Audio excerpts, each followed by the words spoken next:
दूसरा थैला रखणगे। चलो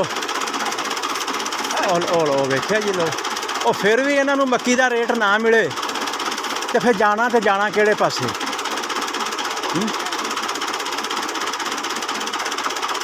ਹੁਣ 2800 ਰੁਪਇਆ ਕਰ ਦਿੱਤਾ ਵੀ ਤੱਕ ਤੂੰ ਮੇਰੇ ਅੱਗੇ ਮੈਂ ਤੇਰੇ ਅੱਗੇ, ਮੱਕੀ ਹੋਈ ਜਾਂਦੀ ਹੈ।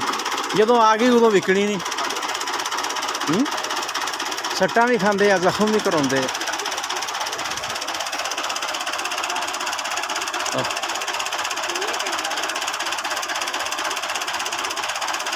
ਦੱਸ ਚਲੋ ਤੂੰ 5 ਕੁ ਮਣ ਤਾਂ ਵਜ਼ਨ ਵੱਧ ਗਿਆ ਨਾ, ਤੇ ਹੁਣ ਜਿਹੜੀ ਖੇਲ ਆ ਉਹ ਸਹੀ ਤਰੀਕੇ ਨਾਲ ਨਿਕਲ ਜੂਗੀ।